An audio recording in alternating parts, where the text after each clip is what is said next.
Star उत्सव पर देखिए आपके चहीते शोज अब से डीडी फ्री डिश पर।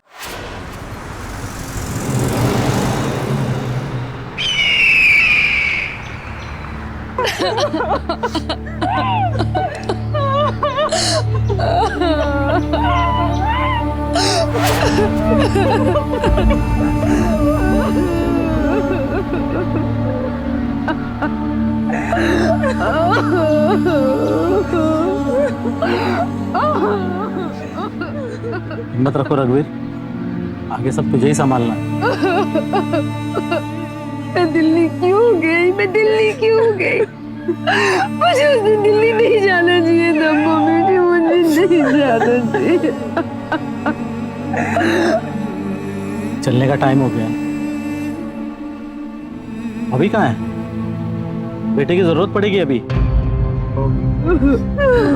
मम्मी को ले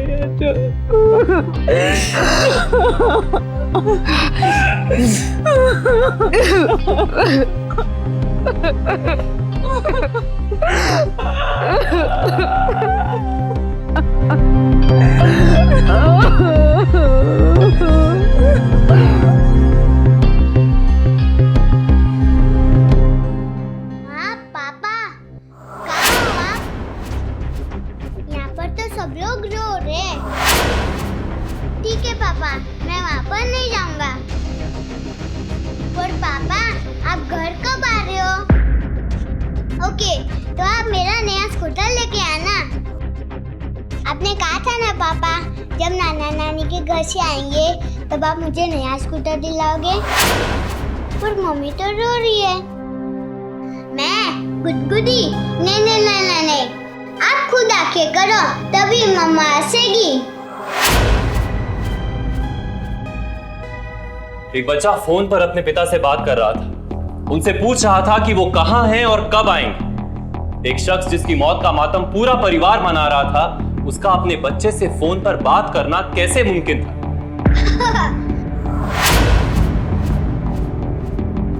नमस्कार, सावधान पंजाब फाइट बैक नाउ में मैं सौरभ राज जैन आपका स्वागत करता हूं। कौन था ये शख्स जो इस बच्चे से फोन पर बात कर रहा था? क्या वास्तव में उसके पिता जिंदा थे, या फिर उस बच्चे के परिवार वाले जानबूझकर इस बच्चे को अंधेरे में रख रहे थे ताकि उसके दिमाग पर इस खबर का बुरा असर ना पड़े? अगर यह सच था तो उस बच्चे की मां इस बात से क्यों अनजान थी कि फोन के दूसरी ओर कौन था? क्या वजह थी उनकी इस तरह चौंकने की? और क्या था वो सच जो इतने सवाल खड़े कर रहा था?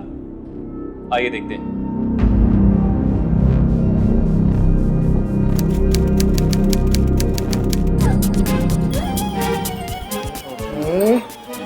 बॉबी के कपड़े के मेरे।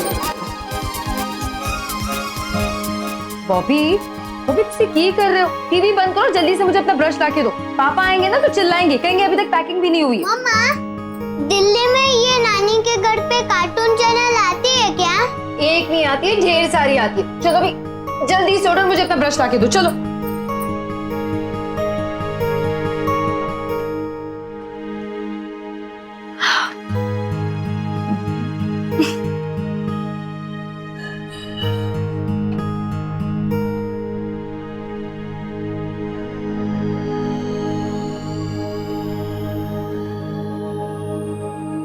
मैं क्या पैकिंग नहीं की है? फ्लाइट मिस करानी है। तो जिस तरह देखो तो सही, मेरी राशि में क्या लिखा है? इसमें लिखा है कि मैंने ना आप लोगों को छोड़ के कहीं जाना नहीं चाहिए। मैं कहीं नहीं जा रही। तो मैंने पता है तूने पहले मेरी राशि पढ़ी होगी। और मेरी राशि में क्या लिखा है? आज मैं अपने पुराने दोस्तों को मिलने वाला हूँ। पुराने दोस्तों को मिलने का मतलब है पार्टी शार्टी। तो मैं समझ गया, इसलिए तू मायके नहीं जाना चाहती है ना? तो यहाँ तो तू ऐसा कर, तू अपनी राशि के हिसाब से चल, मायके ना जा। मैं अपनी राशि के हिसाब से चलता हूँ, अपने पुराने दोस्तों को मिलाता हूँ। मेरी जान, कब तक हम ऐसे ही राशियों के हिसाब से चलते रहेंगे? पैकिंग पूरी कर, फ्लाइट मिस हो जाएगी, ठीक है?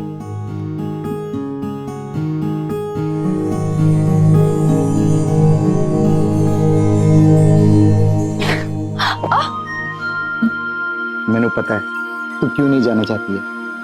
मैं दरवाजा खुला, कोई आ जाएगा। कोई नहीं। पापा, क्या कर रहे हो आप? कुछ नहीं बेटा, मम्मी को गुड बाय कह रहा था। तू चाचा के पास जा, चाचा तेरे लिए गिफ्ट लाया। जा। ओए सुन, मैं ना तेरे लिए गिफ्ट लाया। ये गिफ्ट ना तू दिल्ली जाकर खोलना, तेनू पता चल जाएगा कि मैं तेरे नाल कितना प्यार करता, चाहे जो हो जाए। चाहे जो भी हो जाए, इसका क्या मतलब है? मतलब ये है। सारी तैयारी हो गई? जी जी माँ जी। ठीक है, नीचे आ जाओ।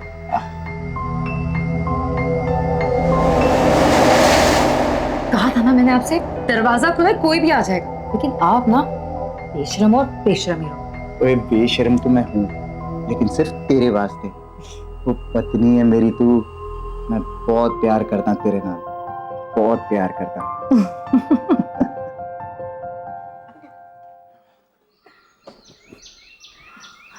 अच्छा मम्मी जी,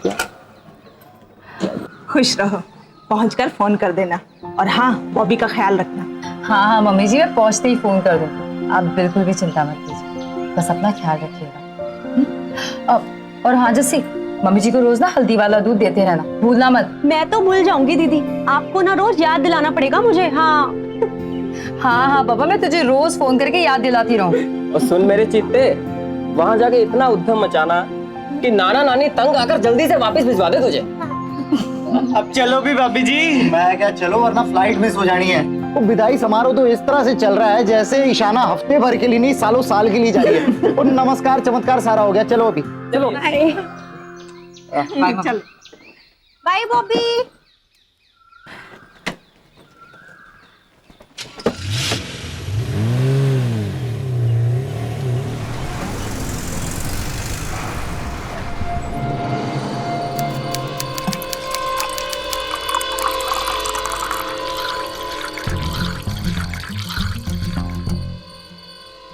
भैया प्लान तो समझ में आ गया है, लेकिन हमें किसी का मर्डर करना पड़ेगा।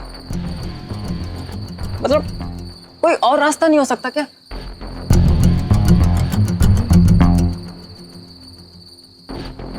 कैसे बन जाएगा ये प्लान बिना मर्डर के? हाँ? तुम अपने आप को बहुत जीनियस समझते हो, तुम्हें तो बस कमी निकालनी आती है, बस कमी, उसके आगे कुछ नहीं आता। भैया आप तो ऐसे भड़क रहे हो। मैं तो इसलिए कह रहा हूँ कि मर्डर करना रिस्की है, पकड़े जा सकते हैं। पता है, ये प्लान फुल प्रूफ है। 1 साल से हम दोनों के बीच में पकड़ा है। अब लास्ट मोमेंट पे ऐसी की तैसी मत कर। और सुन, दिमाग में कोई भी डाउट नहीं आना चाहिए। और माँ? अरे यार तू टेंशन क्यों लेता है? माँ और मेरी बीवी को मैं दोनों को संभाल लूंगा। लेकिन अगर अब किसे संभालने की बात हो रही है? नहीं, मेरे पीठ पीछे क्या कारापूसी हो रही थी जो मेरे आते ही बंद हो गई?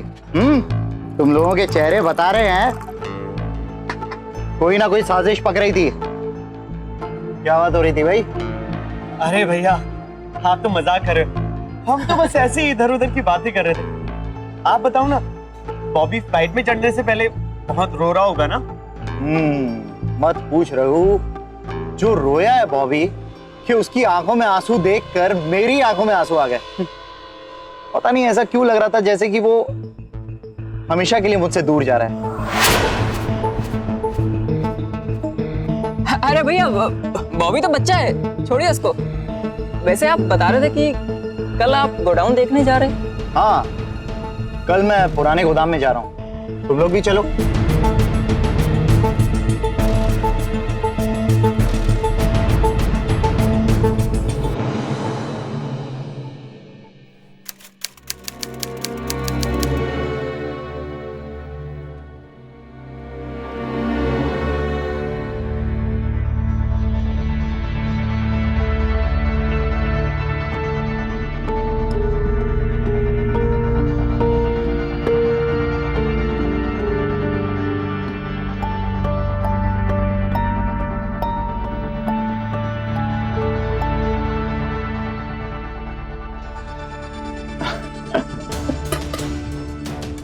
ओए कित्थे वेख रहे हो तुसी? मैनू वेख, स्मार्ट लगदा हूं ना मैं? अच्छे लग रहे। तो चलो।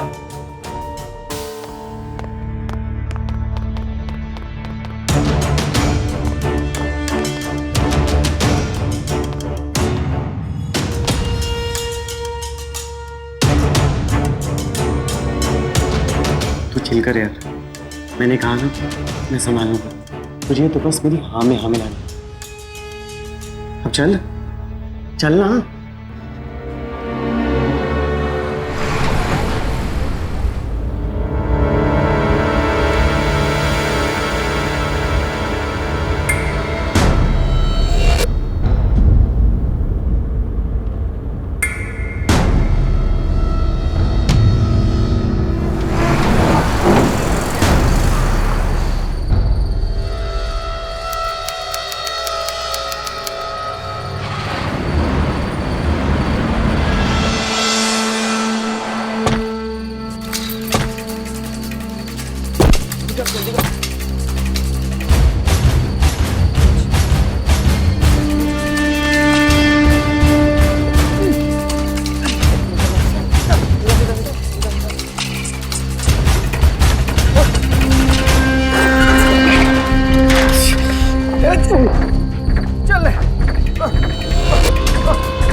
अब क्या हो गया जो करना था, बाकी ये केमिकल्स कर देंगे ना।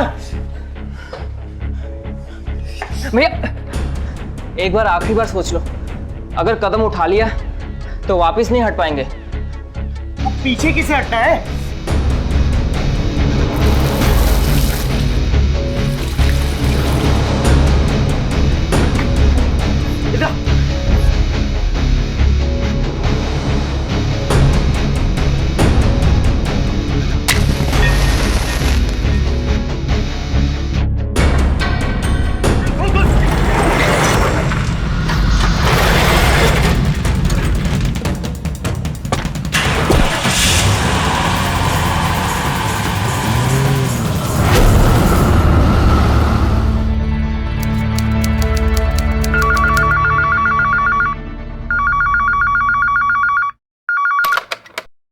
हेलो।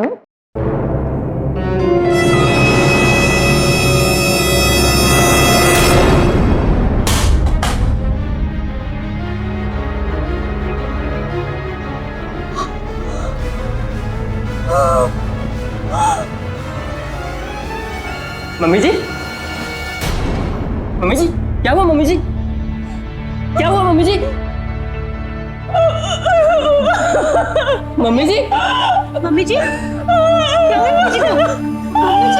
मम्मी जी, मम्मी जी, मम्मी जी क्या हुआ? मम्मी जी, मम्मी जी, मम्मी जी। भाइयों के बीच अक्सर बहुत गहरा संवेदनशील प्यार होता है, लेकिन यहाँ ठीक उसके विपरीत गहरी साजिश हो रही थी। साजिश इतनी गहरी थी कि यह समझना मुश्किल हो रहा था कि एक ही छत के नीचे रहने वाले दो भाइयों ने अपने बड़े भाई के साथ ऐसा क्यों किया। ऐसी क्या वजह थी कि रघुवीर और पवन अपने भाई के खिलाफ हो गए। उससे भी बड़ा सवाल यह था कि 1 साल से बनाया जा रहा है ये प्लान इस मोड़ पर आकर शुरू हुआ था या खत्म।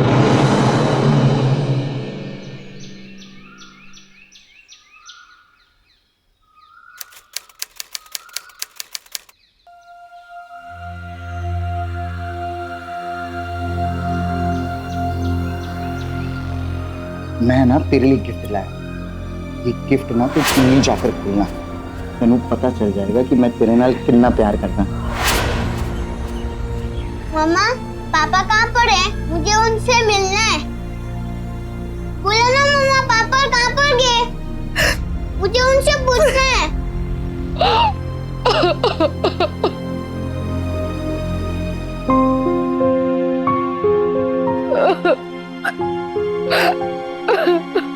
क्या हुआ बेटा? मुझे पापा से बात करनी है। पापा से बात कराओ ना। पापा से बात करनी है? चल पापा से बात करवाता हूँ। सच? हाँ पक्का, चल। राज,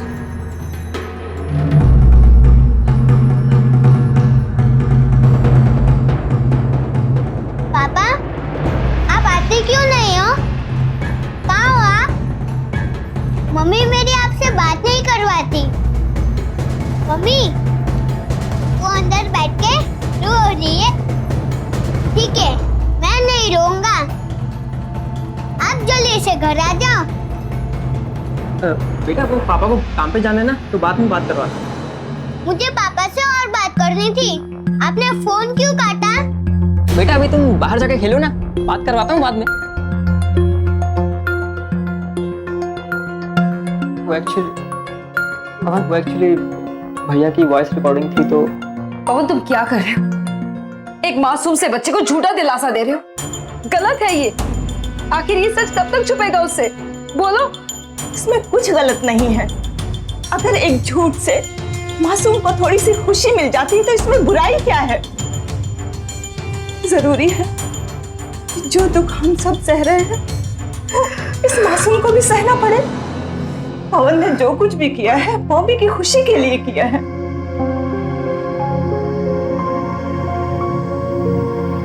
जैसा आप लोगों को ठीक लगे।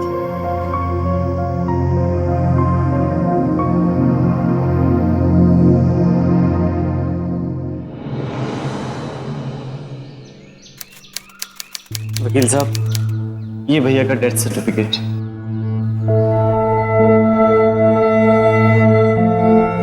और ये रहे उनके इंश्योरेंस के पेपर्स। ईशाना जी, क्या आपको पता है कि आपके पति ने अपनी वसीयत में इंश्योरेंस की सारी रकम बिजनेस के नाम की है? जी, जैसी उनकी मर्जी। वैसे वकील साहब, पैसे कब तक मिल जाएंगे?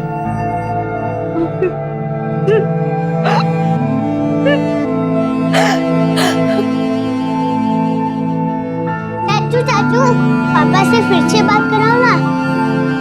वो कहाँ पर है? मुझे उनसे कुछ पूछना है। वो क्या है कि एक्चुअली भैया की वॉइस रिकॉर्डिंग है ना मेरे पास, तो कभी कभी समझाने के लिए करना पड़ता है। मैं समझ सकता हूँ आपकी बात। चल पापा से बात करवाता हूँ। चल।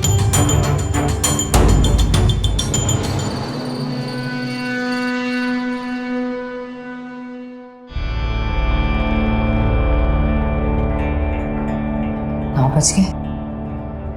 बॉबी के सोने का टाइम हो गया।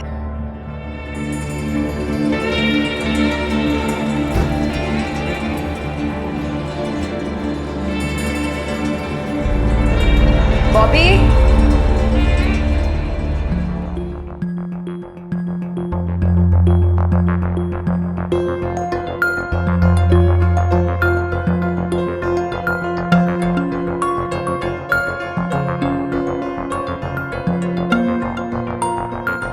कहाँ गए सारे लोग? कोई दिखाई क्यों नहीं दे रहा?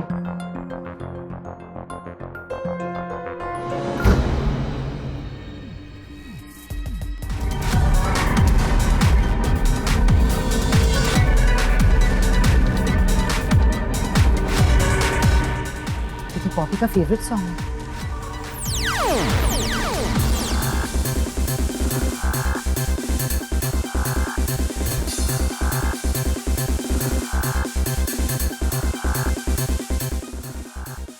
अरे ग्लास ही खत्म हो गया। ए यार,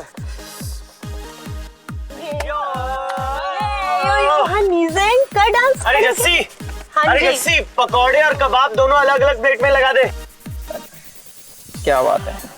अरे यार तू रिलैक्स रहना, टेंशन क्यों ले रहा है? अरे भैया के पैसे आने वाले हैं। अरे वो बात तो सही है, हाँ, लेकिन अभी गोडाउन और केमिकल जलने से तकरीबन 50,000 का नुकसान हो गया यार। अरे पगले, वो नुकसान नहीं, इन्वेस्टमेंट था, इन्वेस्टमेंट। अरे उतना तो लगना ही था, वरना दलराज भैया कैसे जाते। अब सब छोड़ यार, तू चीयर्स कर। चल कम ऑन। अरे बॉबी को देना पकौड़ा, क्या करे। अरे बॉबी ले, तू बॉबी ले। शाना भाभी, शाना भाभी, ये यहाँ क्या कर रही है? यहाँ कैसे आ गई? क्या करे? सुन तो नहीं लिया सब कुछ? मुझे क्या पता सुना है कि नहीं।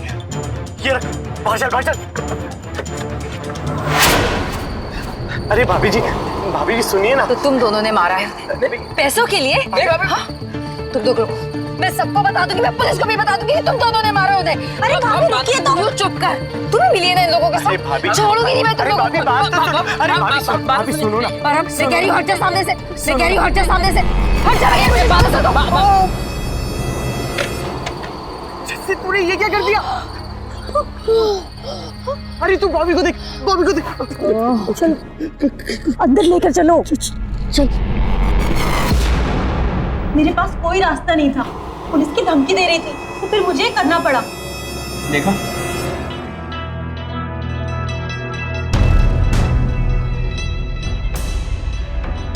तुम लोगों ने पैसों के लिए अपने सगे भाई को मार दिया? हाँ? क्यों? इसी बात का मुझे डर था। तुम लोगों में ना सब्र है ना अकल। अरे पैसे हाथ में आए नहीं और लगे पार्टी करने। बेवकूफी की भी हद होती है। माँ, आप भी इन लोगों के साथ मिली हुई? सिर्फ पैसों के लिए आपने अपने बेटे को ही मार दिया? हे भगवान, ये कैसी फैमिली है ये? शर्म नहीं आई आप लोगों को? मैं अभी जा रही हूँ पुलिस के पास। बंद कर इसे। अगर ये बाहर गई ना तो हम सब जेल जाएंगे। ये क्या बकवास है? छोड़ो मुझे। चल। छोड़ो मुझे। छोड़ो मुझे। ये क्या बदतमीजी? पागल हो गए तुम लोग। छोड़ो मुझे। बॉबी क्या है मेरा? बॉबी छोड़। दरवाजा क्यों बंद कर रहे हो? चलो। बॉबी क्या है? कहाँ है बॉबी? निकालो मुझे यहाँ से बाहर।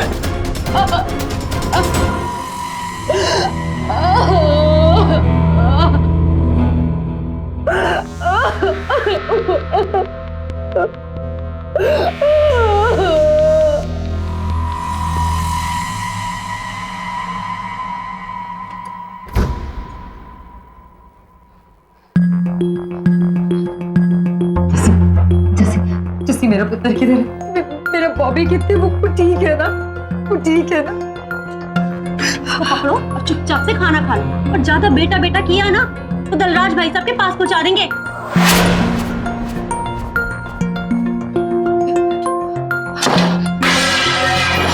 जैसे दरवाजा खोल। मेरे पुत्र को कुछ किया ना मैं किसी को नहीं छोड़ूंगी। सुना तुम लोगों ने? मैं किसी को नहीं छोड़ूंगी। जल्दी दरवाजा खोल, जल्दी दरवाजा खोल, दरवाजा खोल।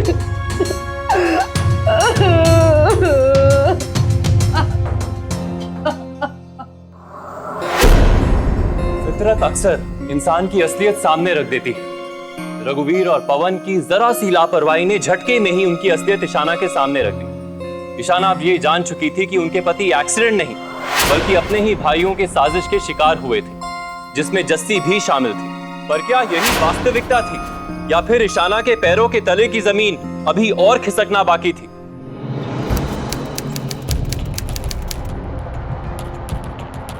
भाभी, भाभी, भाग तो नहीं गई? भाभी,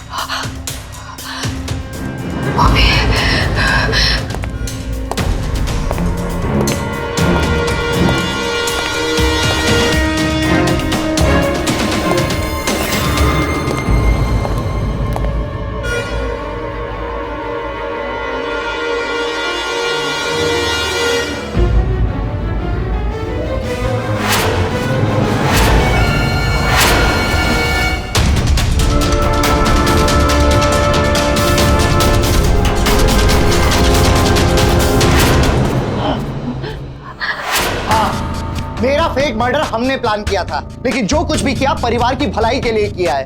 अब इंश्योरेंस से जो पैसे मिलेंगे उसे हम बिजनेस में लगाएंगे। अरे बिजनेस को आगे बढ़ाने के लिए पैसे की जरूरत पड़ती है। क्या फर्क पड़ता है अगर दुनिया के लिए मैं मर गया, लेकिन अपने परिवार के लिए, तुम्हारे लिए, बॉबी के लिए तो जिंदा हो। तू ये सोच रही है ना कि हमने तुझे पहले क्यों नहीं बताया? क्योंकि तुम्हारा दुनिया के सामने विधवा होना जरूरी था, आज भी जरूरी है, और भविष्य में भी तुम्हें ऐसे ही रहना होगा। क्या बोल रहे हो आप? आपने ये सब सिर्फ पैसों के लिए किया? आपने ये सारी प्लानिंग की और आपने ये भी नहीं सोचा कि मुझे किस ट्रेन से गुजरना होगा? आपको पता भी, आपको अंदाजा भी है मैं किस तकलीफ से गुजर रही थी, और वो भी तुमने उस मासूम बच्चे को भी अपने खिलौने के लिए शामिल कर दिया। इस प्लान का हिस्सा सिर्फ पैसा था, परिवार नहीं। मेरी बात समझने की कोशिश करो। अरे बॉबी मेरा पुत्र है, मैं प्यार करता हूँ उससे, और मैं उससे रोज बातें करता हूँ। हाँ पापा, कहाँ हो आप? मैं गुदगुदी? नहीं, आप खुद आके करो, तभी मम्मा हंसेगी। एक सेकंड। वो इंसान कौन था जिसकी लाश घर पर आई थी और उसके हाथ में तुम्हारी घड़ी थी, तुम्हारे कपड़े थे, तो वो कौन था? वो कोई नहीं था, उसे भूल जा। मैं आपसे पूछी वो इंसान कौन था जो आपकी जगह पर मरा है? कौन है वो इंसान जिसको मैं आप समझकर भी रो रही थी? जवाब दो मुझे, कौन था वो? इसी बात का डर था मुझे। चुप हो जाओ, ये सब तुम्हारी वजह से हो रहा है। तुम लोगों की बेवकूफी की वजह से आज ये नौबत आई है। अरे बड़ी पार्टी शार्टी मनाने चले थे तुम लोग, थोड़ा थम नहीं सकती थी तुम्हारी खुशी? मैं पूछूं कौन था वो इंसान? जवाब दो मुझे, कौन था? मैंने कहा ना कि वो कोई नहीं था, उससे तेरा कोई वास्ता नहीं है, तू नहीं जानती है उसको, तू छोड़ उसको। तो आप लोग भी बताओगे ना? मैं पुलिस के पास जाऊंगी। मैं अभी जा रही हूँ पुलिस के पास। ओए सुन, क्या तू पुलिस की रट लगा रखी है? मैं तुझसे प्यार करता हूँ, तुझे समझ में नहीं आता? ये सब जो कुछ भी किया है परिवार के लिए किया है। फिर भी तू जानना चाहती है तो सुन, जब तू दिल्ली गई उसके बाद हम तीनों भाई पुराने गोडाउन में गए, लेकिन जाने से पहले हमने सुनसान सड़क पर एक आदमी की हत्या कर दी।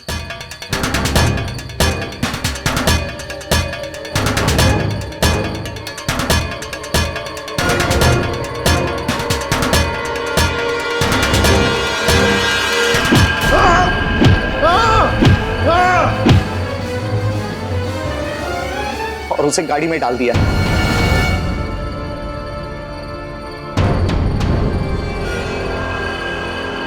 और वहां मैंने उसे अपने कपड़े, अपनी घड़ी और अंगूठी पहनाई, और उसके पॉकेट में मेरा बटुआ डाल दिया, और उसके बाद उसे पुराने गोदाम में ले आए और आग लगा दी। तुम लोगों ने इस काम के लिए एक इंसान की जान ले ली। अरे भाभी जी, आप समझती क्यों नहीं है? दलराज भैया ने जो कुछ भी किया है ना, हम सबके भलाई दे वास्ते किया है। और मैं तो ना सच्ची बड़ी खुश हूँ कि आपको ये सब कुछ पता चल गया। क्या है ना, आपकी हालत देख देख के ना हम सब बड़े ही परेशान रहते थे, तो आपको पता चल गया। अब देखो, जो मर चुका है वो मर चुका है, किस्सा खत्म करो। लो मैं खाना बना कर लाई हूँ, अच्छा सा खाना खा लो, अपना मूड बदल लो।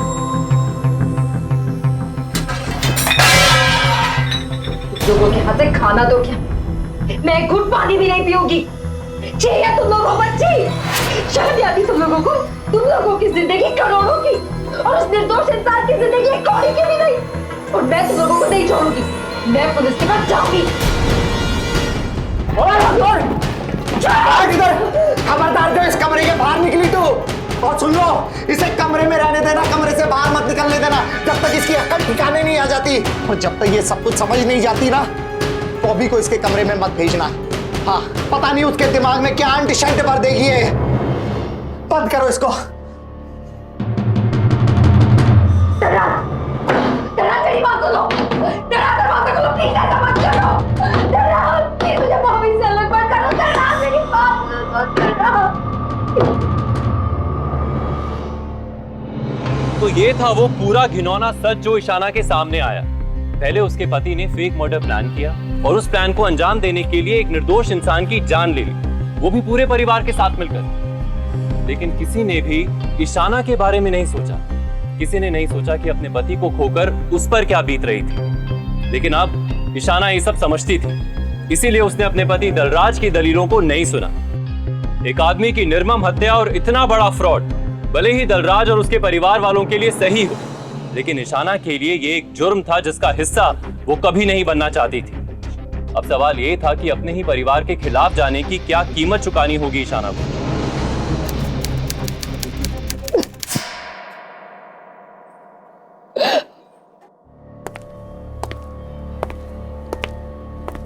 तो दिमाग ठिकाने आ गया तेरा? अगर मेरी बात समझ में आ गई हो तो बता, तुम्हारा साथ देगी? बिल्कुल भी नहीं, और ना ही मैं अपने बॉबी को इस खूनी खानदान में रहने दूंगी। तू नहीं मानेगी।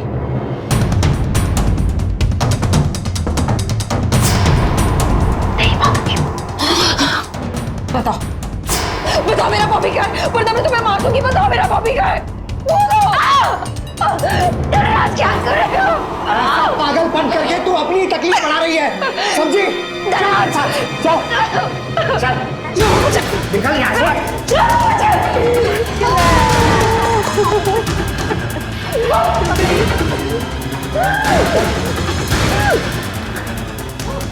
तू यहीं रहने के लायक है, और मैं ऐसी पत्नी के लिए अपना एसी बेडरूम क्यों छोड़ूं, जो ना ही अपने पति का साथ देती है और ना ही उसकी बात समझती है। बात सुनो दराज, दराज मेरी बात सुन, ऐसा क्यों बोल रहे हो तुम? दराज दरवाजा खोलो।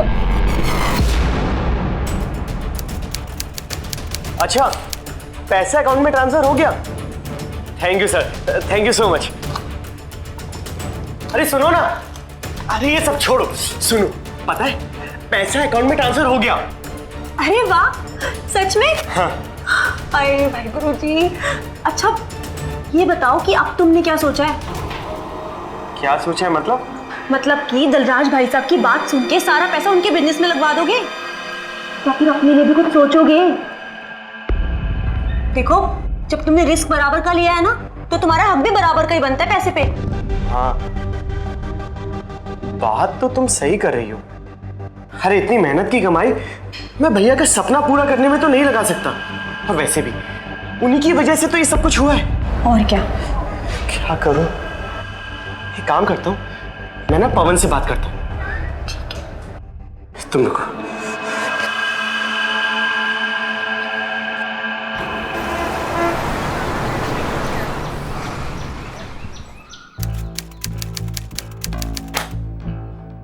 पैसे तो अकाउंट में आ गए, लेकिन पूरे अकाउंट में से 2 करोड़ रुपए निकालकर हम लोग साइड में रख लेंगे फैमिली के वास्ते, ताकि सब टेंशन फ्री हो जाए, और बाकी के 12 करोड़ हम बिजनेस में वापस लगा देंगे। ठीक है? किसका बिजनेस? वो आपका बिजनेस है जिसमें आप 12 करोड़ डालना चाहते हैं, हमारा नहीं। हमारा नहीं से क्या मतलब है? मतलब ये कि हम अपना बिजनेस शुरू करना चाहते हैं आपसे अलग। तो बेहतर यही होगा कि उन पैसों के आप 3 हिस्से करके अपना शेयर लो, और जो करना है कीजिए। कौन सा शेयर? हाँ? पैसा देखते ही दिमाग खराब हो गया या नीयत खराब हो गई है? ये पैसे मेरे हैं, और इन पैसों के लिए मैं मरा हूं। आपके मरने से नहीं, फ्रॉड करने से आए हैं, और इस फ्रॉड में हमने बराबर का साथ दिया है, तो इसलिए पैसे भी बराबर के मिलने चाहिए। बकवास बंद कर, आ गया ना अपनी औकात पर? बराबर का हिस्सा चाहिए ना? ठीक है, तो 12 करोड़ रुपए मैं रखूंगा, और 2 करोड़ तुम लोगों के हिस्से में आएंगे। 1-1 करोड़ रुपए लो और निकलो यहां से। बिल्कुल नहीं, हमें बराबर का हिस्सा चाहिए। ये पैसे मेरे हैं, और ये पैसे का क्या होगा ये मैं ही तय करूंगा। अगर मेरी बात मंजूर है तो ठीक है, अगर प्रॉब्लम है तो निकलो यहां से और अपना बिजनेस चालू करो। नीयत तो आपकी बिगड़ गई है भैया, आपके पास ज्यादा पैसे और हमारे पास कम। आप 12 करोड़ रखे और हम 2 करोड़। पागल है हम क्या? समझदार हो ना, तो एक समझदारी की बात और समझ लो, इस पैसे में से बराबर का हिस्सा नहीं बचेगा। इस पैसे का क्या होगा ये आप तय नहीं करेंगे, ये हम तय करेंगे।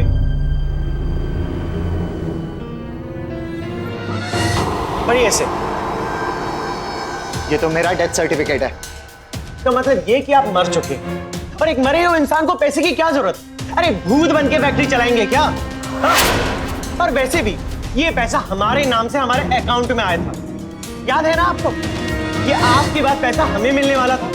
आपके बाद घर का बड़ा मैं, कंट्रोल अब मेरे हाथ में। जो 2 करोड़ रुपए आप हमें देना चाह रहे थे ना, अब वो 2 करोड़ रुपए हम आपको दें। क्या ये तो बता दो, वरना कुछ भी नहीं मिलेगा, समझे? आप नियत के जाल में खुद ही फंस गए, अब दोबारा मरना चाहते हैं क्या? हाँ? बात समझ लो तुम लोग, ये पैसा मेरा है, बिजनेस मेरा है, जो मैं चाहूंगा वही होगा। ऐसा कुछ नहीं होगा, क्योंकि मरा हुआ आदमी ना ऑर्डर देता है ना उसे पैसे की जरूरत होती है, समझे? माँ, मैनू लगता है रघुवीर सही कह रहा है। मैंने कभी किसी की नहीं मानी। अरे एक बार सुन तो ले इसकी। हमेशा अपनी मनमानी करता है, इसलिए आज हम सबकी ये हालत है। नौबत यहां तक आ गई है। 2 करोड़ तो मिल रहा है तुझे, फिर उसमें दिक्कत क्या है? आपस में मिलजुल कर काम करो। हाँ? तू कह रही है? दिमाग खराब हो गया तुम लोगों का, पागल हो गए सबके सब। देख लूंगा मैं सबको, देख लूंगा।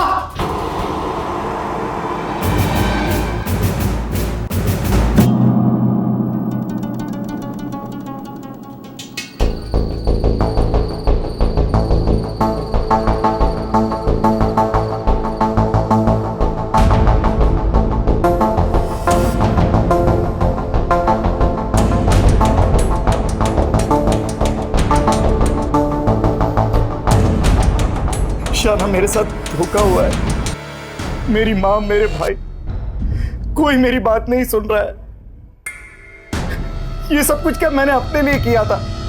ये सब मैंने परिवार की खुशी के लिए किया था। और आज जब पैसा आ गया तो सब अपनी खुशियां देख रहे हैं, सब मुझे धोखा दे रहे हैं। मेरा बिजनेस बर्बाद करना चाहते हैं ये लोग।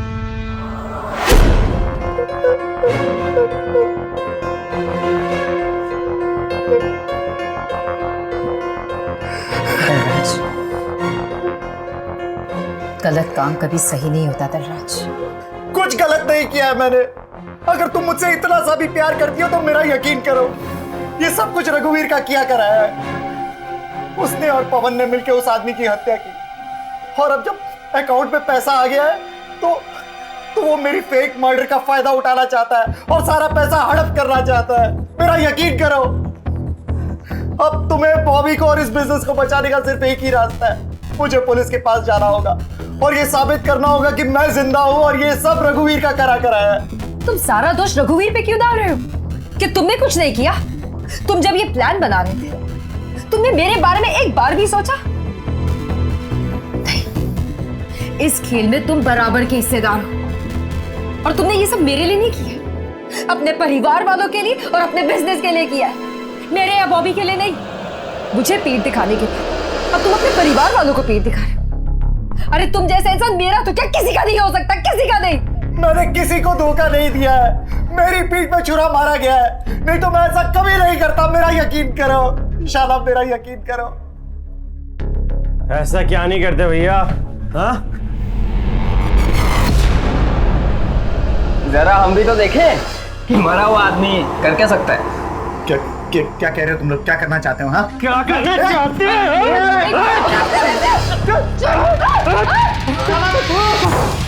रघुवीर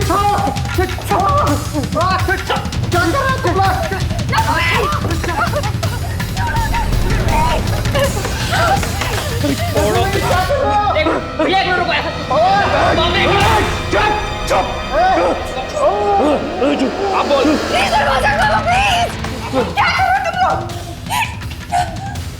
क्या करें मम्मी जी, ये पुलिस के पास जा रहे थे। अगर ये वहां पहुंच गए तो हम सब जेल में जाएंगे। क्या आप चाहती हो कि इनकी वजह से हम सब जेल में जाए?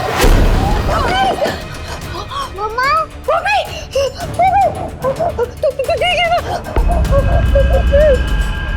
देखो मम्मी जी, अगर हमने भैया को छोड़ दिया ना तो ये हमारी जिंदगी तबाह कर देंगे। हर इस जमाने के लिए तो वैसे ही मर चुके हैं, हमारे लिए बचेंगे तो क्या फर्क पड़ता है? कम से कम सबकी जिंदगी खुशी से तो कटेगी। हाँ हाँ वो सब तो ठीक है, लेकिन ईशाना भाभी। अरे सुन तू, सबको पता है भैया की मौत के बाद भाभी डिप्रेस रहती है। अगर ऐसे वक्त में वो सुसाइड कर ले तो कोई सवाल नहीं खड़ा होगा। और वैसे भी भाभी हमारी फैमिली को कहाँ समझती? अगर समझती तो शुरुआत से हमारा साथ देती, ना कि हमारे खिलाफ।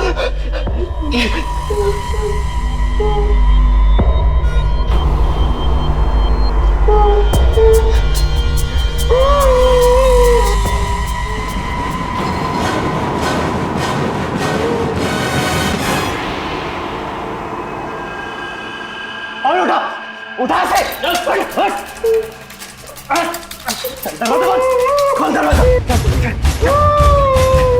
बंद कर खोल डाल अंदर डाल जल्दी चल सही है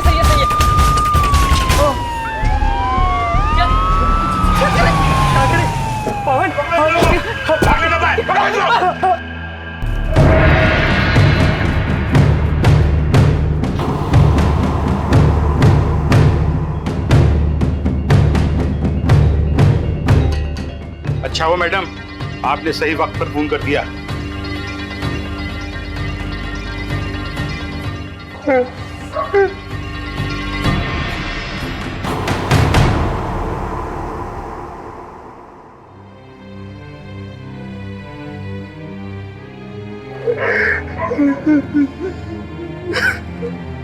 हवलदार, ले चलो सबको और चलिए, आप लोगों को ही पुलिस स्टेशन चलना पड़ेगा।